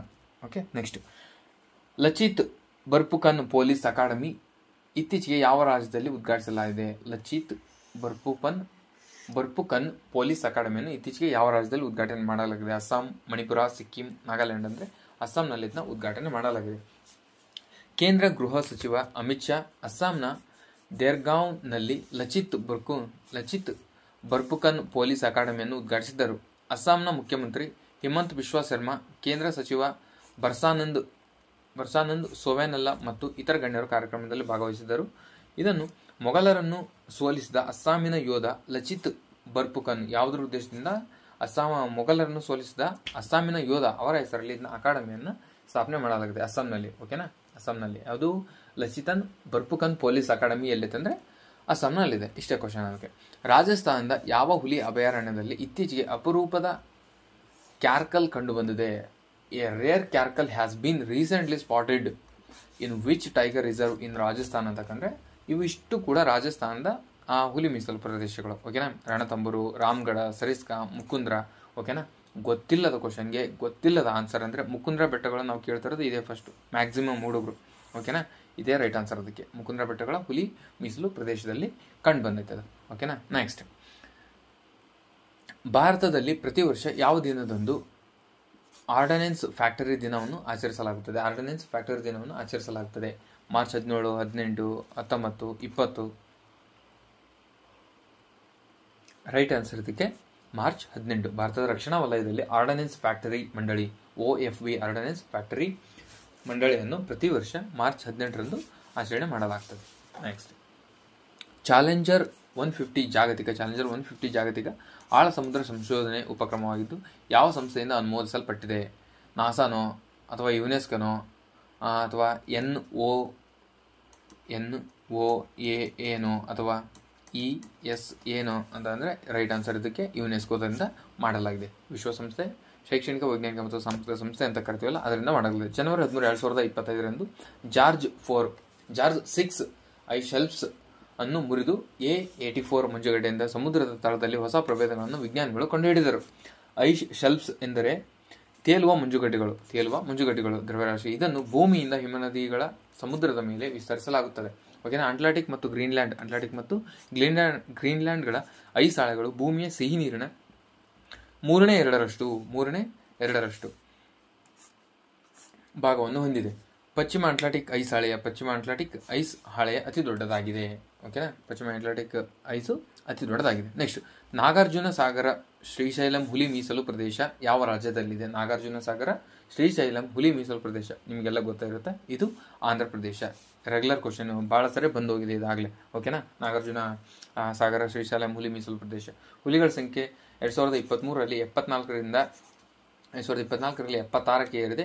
ಹುಲಿ ಬೇಟೆ ಇತರ ಸಸ್ತನಿಗಳು ವಾರ್ಷಿಕ ವರದಿ 2024ರ ವರದಿಯ ಪ್ರಕಾರ, ಆ ವರದಿಯ ಪ್ರಕಾರ ಬಂದಿರೋದಕ್ಕೆ ಇದು ನ್ಯೂಸಲ್ಲಿ ಬಂದಿದೆ. ನೆಕ್ಸ್ಟ್, ಆಹಾರ ಮತ್ತು ಕೃಷಿಗಾಗಿ ಜೆನೆಟಿಕ್ ಸಂಪನ್ಮೂಲದ ಆಯೋಗದ ಪ್ರಧಾನ ಕಚೇರಿ ಯಾವ ನಗರದಲ್ಲಿದೆ? ಫ್ರಾನ್ಸ್ನ ಪ್ಯಾರಿಸ್, ಇಟಲಿಯ ರೋಮ್, ಸ್ವಿಟ್ಜರ್ಲ್ಯಾಂಡಿನ ಜಿನೇವಾ, USA ನ್ಯೂಯಾರ್ಕ್ದಲ್ಲಿ. ಇದು ಇದರೊಳಗೆ ಯಾವುದಂದ್ರೆ ಇಟಲಿಯ ರೋಮ್ನಲ್ಲಿ ಆಹಾರ ಮತ್ತು ಕೃಷಿ ಜೆನೆಟಿಕ್ ಸಂಪನ್ಮೂಲಗಳ ಆಯೋಗದ 20ನೇ ಸಭೆಯು ರೋಮ್ನಲ್ಲಿ ಪ್ರಾರಂಭವಾಗಿದೆ. ಇಟಲಿಯ ರೋಮ್ನಲ್ಲಿ ಪ್ರಾರಂಭವಾಗಿದೆ. ಇದು ಜಾಗತಿಕ ನಾಯಕರ ಸಸ್ಯ ಮತ್ತು ಅರಣ್ಯ ಜೆನೆಟಿಕ್ ಸಂಪನ್ಮೂಲಗಳ ಸುರಕ್ಷಿಸುವ ತಂತ್ರಜ್ಞಾನಗಳನ್ನು ಚರ್ಚಿಸುತ್ತದೆ ಮತ್ತು 2 ಪ್ರಮುಖ ಜಾಗತಿಕ ವರದಿಗಳನ್ನು ಕೂಡ ಬಿಡುಗಡೆ ಮಾಡುತ್ತದೆ. ಓಕೆನಾ. ನೆಕ್ಸ್ಟ್, ಬಾಲ್ಪನ್ ಕಿ ಕವಿತಾ ಉಪಕ್ರಮವನ್ನು ಯಾವ ಸಚಿವಾಲಯ ಪ್ರಾರಂಭಿಸಿದೆ? ಮಹಿಳಾ ಮತ್ತು ಮಕ್ಕಳ ಅಭಿವೃದ್ಧಿ ಸಚಿವಾಲಯನೋ, ಗೃಹ ವ್ಯವಹಾರಗಳ ಸಚಿವಾಲಯನೋ, ಶಿಕ್ಷಣ ಸಚಿವಾಲಯನೋ, ಅಥವಾ ಆರೋಗ್ಯ ಮತ್ತು ಕುಟುಂಬ ಕಲ್ಯಾಣ ಸಚಿವಾಲಯನೋ? ಅಂದರೆ ಶಿಕ್ಷಣ ಸಚಿವಾಲಯದಲ್ಲಿ ಇದನ್ನ ಮಾಡಲಾಗ್ತದೆ. ಯಾವುದು? ರಾಷ್ಟ್ರೀಯ ಶಿಕ್ಷಣ ನೀತಿ, ಅದರೊಳಗೆ ಅಂಡರಲ್ಲಿ ಬರ್ತದೆ ಬಾಲ್ಪನ್ ಕಿ ಕವಿತಾ. ಇದು ರಾಷ್ಟ್ರೀಯ ಶಿಕ್ಷಣ ನೀತಿ 2020ರ ಪ್ರಾಥಮಿಕ ಶಿಕ್ಷಣದಲ್ಲಿ ಸಾರ್ವತ್ರಿಕ ಉತ್ತಮ ಗುಣಮಟ್ಟದ ಆರಂಭಿಕ ಬಾಲ್ಯ ಶಿಕ್ಷಣ ಮತ್ತು ಬಹುಭಾಷಾವಾದದ ಅಗತ್ಯವನ್ನು ಎತ್ತಿ ತೋರುತ್ತದೆ. ಇದನ್ನು ಸಾಧಿಸಲು ಶಿಕ್ಷಣ ಸಚಿವಾಲಯ, ಶಾಲಾ ಶಿಕ್ಷಣ ಮತ್ತು ಸಾಕ್ಷರತಾ ಇಲಾಖೆ ಬಾಲ್ಕನ್ ಕಿ ಕವಿತಾ, ಓಕೆನಾ, ಶಿಕ್ಷಣ ಸಚಿವಾಲಯ, ಶಾಲಾ ಶಿಕ್ಷಣ ಸಾಕ್ಷರತಾ ಉಪಕ್ರಮ ಬಾಲ್ಕನ್ ಕಿ ಕವಿತಾ ಉಪಕ್ರಮವನ್ನು ಪ್ರಾರಂಭಿಸಿದೆ. ಓಕೆ. ನೆಕ್ಸ್ಟ್, 38, ಭದ್ರಾ ವನ್ಯಜೀವಿ ಅಭಯಾರಣ್ಯವು ಯಾವ ರಾಜ್ಯದಲ್ಲಿದೆ? ಭದ್ರಾ ವನ್ಯಜೀವಿ ಅಭಯಾರಣ್ಯ, ಓಕೆನಾ, ಭದ್ರಾ ನಿಮಗೆ ಗೊತ್ತಿರುತ್ತೆ. ಓಕೆನಾ. ನೆಕ್ಸ್ಟ್, ಇದು ಕರ್ನಾಟಕದಲ್ಲಿದೆ. ಕರ್ನಾಟಕದ ಅರಣ್ಯ ಇಲಾಖೆ ಹಾಸನ, ಚಿಕ್ಕಮಗಳೂರು ಮತ್ತು ಕೊಡಗಿನ ಮಾನವ ಆನೆ ಸಂಘರ್ಷದ ಕಡಿಮೆ ಮಾಡಲು ಸೆರೆ ಇಡಲಾದ ಆನೆಗಳನ್ನು ಭದ್ರಾ ವನ್ಯಜೀವಿ ಅಭಯಾರಣ್ಯಕ್ಕೆ ಮೃತವಾಗಿ ಬಿಡಲಾಗಿದೆ. ಅದಕ್ಕೋಸ್ಕರ ಇದು ನ್ಯೂಸಲ್ಲಿದೆ. ಓಕೆನಾ. ಇದು 1951ರಲ್ಲಿ ವನ್ಯಜೀವಿ ಅಭಯಾರಣ್ಯವೆಂದು ಘೋಷಿಸಲಾಯಿತು ಮತ್ತು 1998ರಲ್ಲಿ ಪ್ರಾಜೆಕ್ಟ್ ಟೈಗರ್ ಅಂಡರಲ್ಲಿ ಇದನ್ನು ಸೇರಿಸಿಕೊಳ್ಳಿತು. ಆಮೇಲೆ 2002ರಲ್ಲಿ ಗ್ರಾಮ ಸ್ಥಳಾಂತರ ಕಾರ್ಯಕ್ರಮವನ್ನು ಪೂರ್ಣಗೊಳಿಸಿದ ನಂತರ ಭಾರತದ ಮೊದಲ ಹುಲಿ ಅಭಯಾರಣ್ಯ ಇದಾಗಿದೆ. ಯಾವುದು?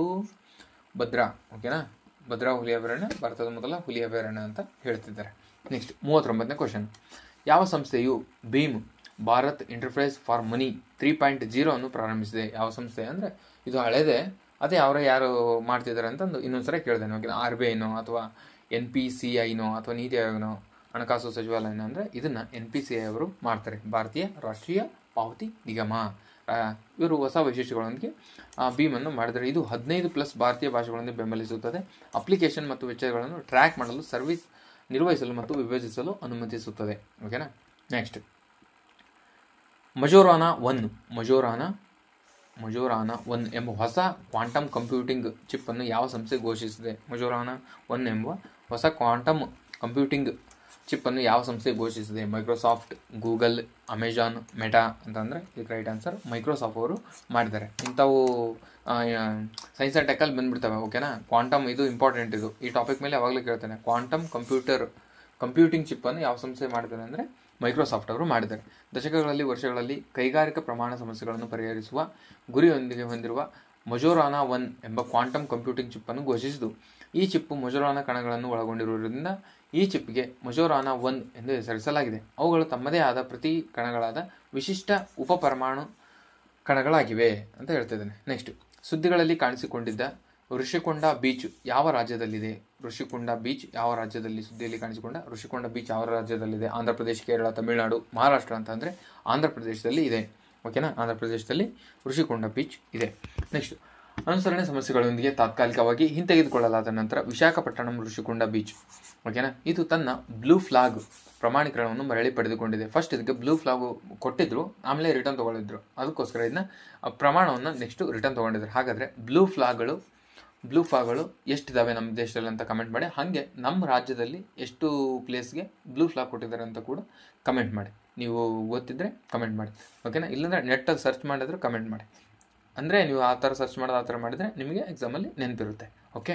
ನೆಕ್ಸ್ಟ್, ಋಷಿಕೊಂಡ ಬೀಚ್ ಆಂಧ್ರ ಪ್ರದೇಶದಲ್ಲಿರುವ ಏಕೈಕ ಬ್ಲೂ ಫ್ಲಾಗ್ ಬೀಚ್. ಋಷಿಕೊಂಡ ಇದು ಆಂಧ್ರ ಪ್ರದೇಶದಲ್ಲಿರುವ ಏಕೈಕ ಬ್ಲೂ ಫ್ಲಾಗ್. ಓಕೆನಾ. ಹಾಗಾದರೆ ನಮ್ಮ ಕರ್ನಾಟಕದಲ್ಲಿ ಯಾವಿದೆ ಅದನ್ನ ಕಮೆಂಟ್ ಮಾಡ್ಬೇಕು ನೀವು. ನೆಕ್ಸ್ಟ್ 42ನೇ ಕ್ವಶನ್, ಜಲಸಸ್ಯವಾದ ವಾಟರ್ ಹೈಸಿಂತ್ ಯಾವ ಖಂಡಕ್ಕೆ ಸ್ಥಳೀಯವಾಗಿದೆ? ಜಲಸಸ್ಯ ಇದೆ ಒಂದು, ಇದು ವಾಟರ್ ಕ್ವಶನ್ ಡೈರೆಕ್ಟ್ ಮಾಡ್ಬೋದು. ಏನು ಮಾಡ್ಬೋದು? ವಾಟರ್ ಹೈಸಿಂತ್ ಅನ್ನೋದು ಇದು ಒಂದು ಏನಂತ ಕೇಳ್ಬೋದು. ಇದು ಏನದು? ಜಲಸಸ್ಯ. ಆಮೇಲೆ ನೆಕ್ಸ್ಟ್ ಯಾವ ಖಂಡಕ್ಕೆ ಹತ್ತಿರ ಇದೆ, ಯಾವ ಖಂಡಕ್ಕೆ ಸ್ಥಳೀಯವಾಗಿದೆ? ದಕ್ಷಿಣ ಅಮೆರಿಕದಲ್ಲಿ ಇದೆಯೋ, ಆಸ್ಟ್ರೇಲಿಯಾ, ಆಫ್ರಿಕಾ, ಯುರೋಪ್ ಅಂದರೆ ಇದು ದಕ್ಷಿಣ ಅಮೆರಿಕದಲ್ಲಿದೆ. ಓಕೆನಾ. ಹೊಳ್ಕರ್ ಸೇತುವೆಯ ಬಳಿ ಮೂಲಾ ನದಿಯನ್ನು ದಪ್ಪನೆಯ ನೀರಿನ ಹೈಸಿಂತ್ ಪದರ ಆವರಿಸಿದ್ದು ನೀರಿನ ಗುಣಮಟ್ಟದ ಬಗ್ಗೆ ಇದನ್ನು ಕಳವಳ ಮೂಡಿದೆ. ಅದಕ್ಕೋಸ್ಕರ ಇದು ಬಂದಿದೆ. ಇದು ಇಲ್ಲೇ ನೋಡಿ, ನೀರಿನ ಹೈಸಿಂತ್ ಇದು ತೇಲುವ ಜಲಸಸ್ಯವಾಗಿದೆ. ಇದು ದಕ್ಷಿಣ ಅಮೆರಿಕದಲ್ಲಿ ಕಂಡುಬರ್ತೈತಿ. ಆದರೆ ಅಟ್ಲಾಂಟಿಕವನ್ನು ಹೊರತುಪಡಿಸಿದರೆ ಎಲ್ಲ ಖಂಡಗಳಲ್ಲೂ ಕೂಡ ಹರಡಿದೆ. ವಿಶ್ವದ ಅತ್ಯಂತ ಗಂಭೀರವಾದ ನೀರಿನ ಕಳೆಗಳಲ್ಲಿ ಒಂದು ಇದು ನೀರಿನ ಕಳೆ. ಇದು ನೀರಿನ ಕಳೆ ಅಂತಾರಲ್ಲ, ನೀರಿನ ವೇಸ್ಟೇಜ್ ಮೇಲೆ ಹುಳು ಬೆಳೆಯುತ್ತಲ್ಲ ಆ ಥರ ಇದು ನೀರಿನ ಗಂಭೀರವಾದ ಕಳೆ ಅಂತ ಹೇಳ್ತಿದ್ದಾರೆ. ಅದಕ್ಕೋಸ್ಕರ ನ್ಯೂಸಲ್ಲಿ ಬಂದಿದೆ ಏನಿದು? ವಾಟರ್ ಹೈಸಿಂತ್ ಎನ್ನುವುದು ಇದು ಒಂದು ಜಲಸಸ್ಯವಾದ, ಇದು ದಕ್ಷಿಣ ಅಮೆರಿಕದಲ್ಲಿ ಕಂಡು ಬಂದಿದೆ ರೀಸೆಂಟಾಗಿ. ನೆಕ್ಸ್ಟ್ 43ನೇ ಕ್ವಶನು, ಇತ್ತೀಚೆಗೆ ಕ್ಷಯರೋಗ ಟಿಬಿ ಪರೀಕ್ಷೆಯಲ್ಲಿ ಶ್ರೇಷ್ಠತೆಗಾಗಿ ಯಾವ ರಾಜ್ಯವು ರಾಷ್ಟ್ರೀಯ ಪ್ರಶಸ್ತಿಯನ್ನು ಪಡೆದಿದೆ? ಇತ್ತೀಚೆಗೆ ಕ್ಷಯರೋಗ ಟಿಬಿ ಪರೀಕ್ಷೆಯಲ್ಲಿ ಶ್ರೇಷ್ಠತೆಗಾಗಿ ಯಾವ ರಾಜ್ಯವು ರಾಷ್ಟ್ರೀಯ ಪ್ರಶಸ್ತಿಯನ್ನು ಪಡೆದಿದೆ? ಒಡಿಶಾ, ತೆಲಂಗಾಣ, ಬಿಹಾರ, ಪಶ್ಚಿಮ ಬಂಗಾಳ ಅಂತಂದರೆ ತೆಲಂಗಾಣದಲ್ಲಿ ಇದು ಪಡೆದಿದೆ. 100 ದಿನಗಳ, ಇಲ್ಲಿ ಬಂತು ನೋಡ್ರಿ 100 ಅಂತ, ನಮ್ಮದು ಡೈಲಿ 100 ಡೇ ಟಾರ್ಗೆಟ್ ಐತಲ್ವಾ, ಅದರಂಗೆ ಇಲ್ಲಿ ಕೂಡ 100 ದಿನ ಅಂತ ಬಂದು ನೋಡ್ರಿ. ಅಂದರೆ ಲಾಂಗ್ ಟರ್ಮಲ್ಲಿ ಏನೇ ಮಾಡಿದ್ರು ವರ್ತ್ ಅಂತ, ಅದಕ್ಕೋಸ್ಕರ ನಾನು 100 ದಿನ ಮಾಡಿರೋದು. ಓಕೆ, 100 ದಿನಗಳ ಟಿಬಿ ಮುಕ್ತ ಭಾರತ ಅಭಿಯಾನ, 100 ದಿನಗಳ ಟಿಬಿ ಮುಕ್ತ ಭಾರತ ಅಭಿಯಾನದಡಿಯಲ್ಲಿ NAAT ಅಂದರೆ ನ್ಯೂಕ್ಲಿಯರ್ ಆಸಿಡ್ ಆಂಪ್ಲಿಕೇಶನ್ ಟೆಸ್ಟ್ ಪರೀಕ್ಷೆಯಲ್ಲಿ ತೆಲಂಗಾಣ ಅತ್ಯುತ್ತಮ ರಾಷ್ಟ್ರೀಯ ಕಾರ್ಯಕ್ಷಮತೆಯ ಪ್ರಶಸ್ತಿಯನ್ನು ಗೆದ್ದಿದೆ. ನವದೆಹಲಿಯಲ್ಲಿ ನಡೆದ ಟಿಬಿ ದಿನದಂದು ಕೇಂದ್ರ ಆರೋಗ್ಯ ಸಚಿವ JP ನಡ್ಡಾ ರವರ ಪ್ರಶಸ್ತಿಯನ್ನು ಪ್ರದಾನ ಮಾಡಿದರು. ಓಕೆನಾ. ನೆಕ್ಸ್ಟ್ 44ನೇ ಕ್ವಶನ್, ಗಣಿತಕ್ಕಾಗಿ 2025ರ ಅಬೆಲ್ ಪ್ರಶಸ್ತಿಯನ್ನು ಗೆದ್ದವರು ಯಾರು? ಅಬೆಲ್ ಪ್ರಶಸ್ತಿ ಬಗ್ಗೆ ಡೀಟೇಲ್ ಒಂದು ನೋಟ್ಸ್ ಮಾಡ್ಬೇಕು ನೀವು. ಓಕೆನಾ. ಅಬೆಲ್ ಪ್ರಶಸ್ತಿ ಬಗ್ಗೆ ಇದಕ್ಕೆ ಗಣಿತ ಪ್ರಶಸ್ತಿ ಕೊಡ್ತಾರೆ ಅಂತ ಗೊತ್ತು. ಆಮೇಲೆ ಅಷ್ಟು ನೋಡ್ರಿ, ಗಣಿತಕ್ಕೆ ಕೊಡ್ತಾರೆ. PC ಎಕ್ಸಾಮಲ್ಲಿ ಏನು ಮಾಡ್ತಾರೆ ಅಂದರೆ ಅಬೆಲ್ ಪ್ರಶಸ್ತಿ ಯಾವುದು ಕೊಡ್ತಾರೆ ಈ ಥರ ಕೇಳಿದಾನೆ. ಓಕೆನಾ. ಗಣಿತಕ್ಕಾಗಿ. ಆಮೇಲೆ ಈಗ ಕರೆಂಟ್ ಅಫೇರ್ಸ್ ಥ್ರೂ ಕೇಳೋದಾದ್ರೆ 2025ರಲ್ಲಿ ಅಬೆಲ್ ಯಾರಿಗೆ ಕೊಟ್ಟರು ಅಂತ ಕೇಳ್ಬೋದು. ಚಂದ್ರ ಸೇತಿ, ಮಂಜುಲ್ ಭಾರ್ಗವ್, ಮಸಾಕಿ ಕಾಶಿವಾರ್, ಟೆರೆನ್ಸಾ ತಾವೋ ಅಂತಂದರೆ ಇದರಲ್ಲಿ ಮಸಾಕಿ ಕಾಶಿವಾರ್ ಅವರಿಗೆ ಕೊಡ್ತಾರೆ. ನೆಕ್ಸ್ಟ್ ಇದರಲ್ಲಿ ಮತ್ತೆ ಈಕ್ವೇಷನಲ್ಲಿ ಕೂಡ ಕೇಳೋ ಚಾನ್ಸಸ್ ಇರುತ್ತೆ. ಯಾರು? KPSC ಅವನು ಏನು ಮಾಡ್ತಾನೆ, ಗಣಿತಶಾಸ್ತ್ರಕ್ಕಾಗಿ ನೀಡಿದ ಅಬೆಲ್ ಪ್ರಶಸ್ತಿಯು ತೆಗೆದುಕೊಂಡ ಮಸಾಕಿ ಕಾಶಿ ಅವರು ಎಲ್ಲಿಯವರು ಅಂತ ಕೇಳ್ಬೋದು. ಎಲ್ಲಿಯವರು? ಜಪಾನ್ನವರು. ಅಥವಾ ಇನ್ನೇನು ಮಾಡ್ತಾನೆ ಅಂದರೆ ಮಸಾಕಿ ಕಾಶಿ ಅವರು ಇವರೊಬ್ಬರು ಏನಂತ ಕೇಳ್ತಾನೆ, ಇವರು ಗಣಿತಶಾಸ್ತ್ರಜ್ಞರು ಅಂತ ಈ ಥರ ಕೂಡ ಕೇಳ್ಬೋದು. ಓಕೆನಾ. ನೆಕ್ಸ್ಟ್ ಗಣಿತಶಾಸ್ತ್ರದ ನೋಬೆಲ್ ಪ್ರಶಸ್ತಿ ನಾರ್ವೆ ಸರ್ಕಾರ ಇದನ್ನು ರಚಿಸುತ್ತದೆ. ನಾರ್ವೆ ಸರ್ಕಾರ ಇದನ್ನು ರಚನೆ ಮಾಡ್ತದೆ. Next 45, global astrometric interferometer for astrophysics. Global astrometric interferometer for astrophysics ಅನ್ನು ಯಾವ ಬಾಹ್ಯಾಕಾಶ ಸಂಸ್ಥೆ ಪ್ರಾರಂಭಿಸಿದೆ? ಇಸ್ರೋ ಅಥವಾ ಯುರೋಪಿಯನ್ ಬಾಹ್ಯಾಕಾಶ ಸಂಸ್ಥೆ, ಚೀನಾ ರಾಷ್ಟ್ರೀಯ ಬಾಹ್ಯಾಕಾಶ ಆಡಳಿತ, ಜಪಾನ್ ಏರೋಸ್ಪೇಸ್ ಎಕ್ಸ್ಪ್ಲೋರೇಷನ್ ಏಜೆನ್ಸಿ. ಅಂದರೆ ಇದು ರೈಟ್ ಆನ್ಸರ್, ಯುರೋಪಿಯನ್ ಬಾಹ್ಯಾಕಾಶ ಸಂಸ್ಥೆ ಗ್ಲೋಬಲ್ ಅಸ್ಟ್ರೋಮೆಟ್ರಿಕ್ ಇಂಟ್ರಾಫೆರೋಮೀಟರ್ ಫಾರ್ ಅಸ್ಟ್ರೋಫಿಸಿಕ್ಸ್ ಅನ್ನು ಸ್ಥಾಪನೆ ಮಾಡಲಾಗಿದೆ. ಇದು ಯುರೋಪಿನ ಬಾಹ್ಯಾಕಾಶ ಸಂಸ್ಥೆ ಆಗಿದ್ದು ಮಾರ್ಚ್ 27, 2025ರಂದು ಗಯಾದಲ್ಲಿ ಬಾಹ್ಯಾಕಾಶ ವೀಕ್ಷಣಾಲಯವನ್ನು ಸ್ಥಗಿತಗೊಳಿಸಿದೆ. ಅದಕ್ಕೋಸ್ಕರ ಇದನ್ನು ಮಾಡಿದ್ದಾರೆ. ಓಕೆನಾ. ಗಯಾ ಕ್ಷೀರಪಥ ಅತ್ಯಂತ ನಿಖರವಾದ 3D ನಕ್ಷೆಯನ್ನು ರಚಿಸುವ ಗುರಿಯನ್ನು ಹೊಂದಿತ್ತು. ಮೂಲತಃ ಗ್ಲೋಬಲ್ ಅಸ್ಟ್ರೋಮೆಟಿಕ್ ಇಂಟ್ರಾಫೆರೋಮೀಟರ್ ಫಾರ್ ಅಸ್ಟ್ರೋಫಿಸಿಕ್ಸ್ ಎಂದು ಹೆಸರಿಸಲಾಯಿತು. ನಂತರ ಗಯಾ ಎಂದು ಸ್ಥಳೀಕರಣಗೊಳಿಸಲಾಗಿದೆ. ಓಕೆ. ನೆಕ್ಸ್ಟ್ 46ನೇ ಕ್ವಶನ್, ರಾಷ್ಟ್ರೀಯ ತಾಂತ್ರಿಕ ಜವಳಿ ಮಿಷನ್ ಅನ್ನು ಜವಳಿ ಸಚಿವಾಲಯವು ಯಾವ ವರ್ಷದಲ್ಲಿ ಪ್ರಾರಂಭಿಸಲಾಯಿತು? ರಾಷ್ಟ್ರೀಯ ತಾಂತ್ರಿಕ ಜವಳಿ ಮಿಷನ್ ಅನ್ನು ಜವಳಿ ಸಚಿವಾಲಯವು ಯಾವ ವರ್ಷದಲ್ಲಿ ಪ್ರಾರಂಭಿಸಲಾಯಿತು? ಅಂದರೆ ಇದೊಂದು ಮಿಷನ್ ಬಂತು. ಓಕೆನಾ.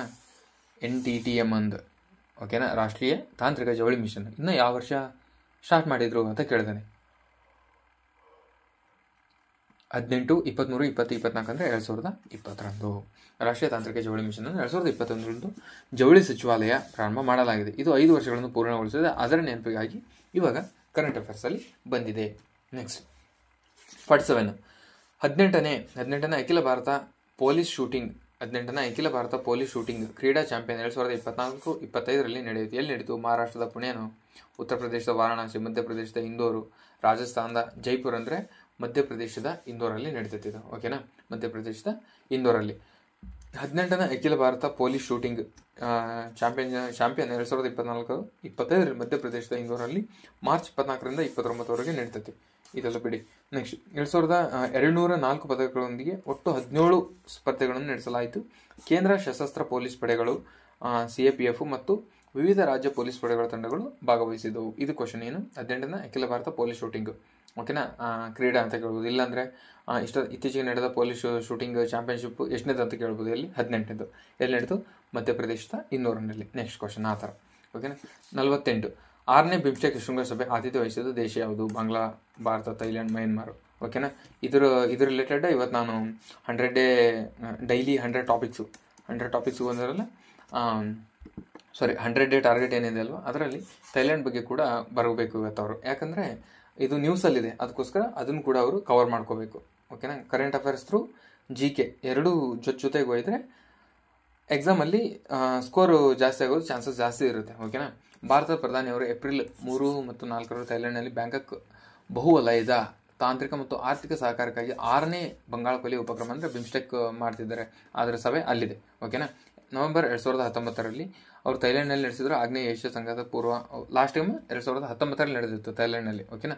ಭಾರತ ಮತ್ತು ಥೈಲ್ಯಾಂಡ್ ಬಲವಾದ ಐತಿಹಾಸಿಕ, ಸಾಂಸ್ಕೃತಿಕ ಮತ್ತು ಧಾರ್ಮಿಕ ಸಂಬಂಧಗಳನ್ನು ಹಂಚಿಕೊಳ್ಳುತ್ತವೆ. ನೆಕ್ಸ್ಟ್ ಆಮೇಲೆ ಬಿಮ್ಸ್ಟೆಕ್ ಅಂತ ಬಂತು. ಬಿಮ್ಸ್ಟೆಕ್ನ ಸದಸ್ಯ ರಾಷ್ಟ್ರಗಳು ಯಾವ್ಯಾವು?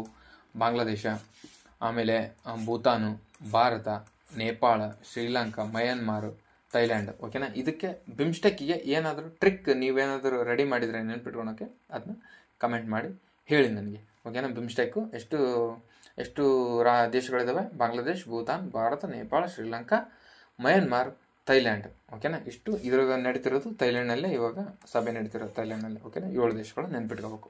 Next 49ನೇ question. ಅಂತಾರಾಷ್ಟ್ರೀಯ ನ್ಯಾಯಶಾಸ್ತ್ರದಲ್ಲಿ ಮಾನವ ಕೇಂದ್ರಿತ ವಿಧಾನದಿಂದ ಪರಿಸರ ಕೇಂದ್ರಿತ ವಿಧಾನಕ್ಕೆ ಬದಲಾದ ಮೊದಲ ದೇಶ ಯಾವುದು? ಅಂತಾರಾಷ್ಟ್ರೀಯ ನ್ಯಾಯಶಾಸ್ತ್ರದಲ್ಲಿ ಮಾನವ ಕೇಂದ್ರಿತ ವಿಧಾನದಿಂದ ಪರಿಸರ ಕೇಂದ್ರಿತ ವಿಧಾನಕ್ಕೆ ಪರಿಸರ ಕೇಂದ್ರಿತ ವಿಧಾನಕ್ಕೆ ಬದಲಾದ ಮೊದಲ ದೇಶ ಯಾವುದು? ಫ್ರಾನ್ಸ್, ಆಸ್ಟ್ರೇಲಿಯಾ, ಭಾರತ, ಮಯನ್ಮಾರ್ ಅಂತಂದ್ರೆ ಇದಕ್ಕೆ ರೈಟ್ ಆನ್ಸರ್ ಭಾರತ. ಓಕೆನಾ. ಇದು ಮೊದಲ ದೇಶ ಭಾರತ. ಓಕೆನಾ. ಅಂತಾರಾಷ್ಟ್ರೀಯ ನ್ಯಾಯಶಾಸ್ತ್ರದಲ್ಲಿ ಮಾನವ ಕೇಂದ್ರಿತ ವಿಧಾನದಿಂದ ಪರಿಸರ ಕೇಂದ್ರಿತ ವಿಧಾನಕ್ಕೆ ಬದಲಾದ ಮೊದಲ ದೇಶ ಯಾವುದಂದ್ರೆ ಭಾರತ ಆಗಿರ್ತದೆ. ನೆಕ್ಸ್ಟ್ ಇಲ್ಲಿ ರಾಷ್ಟ್ರೀಯ ಹಸಿರು ನ್ಯಾಯಮಂಡಳಿ ಆಯೋಜಿಸಿದ್ದ ರಾಷ್ಟ್ರೀಯ ಪರಿಸರ ಸಮ್ಮೇಳನ 2025ರ ಸಂದರ್ಭದಲ್ಲಿ ಸುಪ್ರೀಂ ಕೋರ್ಟ್ ನ್ಯಾಯಮೂರ್ತಿಯಾದಂಥ PS ನರಸಿಂಹ ಈ ಬದಲಾವಣೆಯನ್ನು ಎತ್ತಿ ತೋರಿದ್ದಾರೆ. ಅದಕ್ಕೋಸ್ಕರ ನ್ಯೂಸಲ್ಲಿ ಬಂದಿದೆ. 50ನೇ ಕ್ವಶನ್ ಮತ್ತೆ ಮಾರ್ಚ್ ತಿಂಗಳಿನ ಕೊನೆಯ ಕ್ವಶನ್ ಆಗಿರ್ತದೆ ಇದು. ಓಕೆನಾ. ಆಮೇಲೆ ನಿಮಗೆ ಯಾವುದೇ ರೀತಿಯಾದಂಥ ಡೌಟ್ ಇದ್ರೂ ನೀವು ಕಮೆಂಟ್ ಮಾಡ್ಬೋದು. ಹಾಗೆ ನಿಮ್ಮ ಟೆಲಿಗ್ರಾಮಲ್ಲಿ ಕೂಡ ಜಾಯ್ನ್ ಆಗಿ ನೀವು ಇದ್ರ PDF ನಾನು ಅಲ್ಲಿ ಸಬ್ಮಿಟ್ ಮಾಡ್ತೀನಿ, ಅಲ್ಲಿಂದ ನೀವು ಇದನ್ನ ತೊಗೊಳ್ಳಿ ಅಂತ ಹೇಳ್ತಾ. ನೆಕ್ಸ್ಟ್ ಏನಂದರೆ ನೀವು 100 ಡೇ ಇಂಡಸ್ಟ್ರಿಯಲ್ ಎಕ್ಸ್ಟೆನ್ಷನ್ ಆಫೀಸರ್ ಅಂದರೆ ಯಾವುದೇ ಗ್ರೂಪ್ ಸಿಗೆ ಅದು ಈಗ ಮಾಡ್ತಿರೋದು, ಯಾವುದೇ ಗ್ರೂಪ್ ಸಿ ಇಲ್ಲ GK ಮಾಡ್ಬೋದಿತ್ತು, ಅದರಲ್ಲಿ ಪ್ಲಸ್ ಕಮ್ಯುನಿಕೇಷನ್ ಕೂಡ ಮಾಡ್ತಿದ್ದೀನಿ ನಾನು. ಅದಕ್ಕೋಸ್ಕರ ಇದು ಗ್ರೂಪ್ ಸಿ ರಿಲೇಟೆಡ್.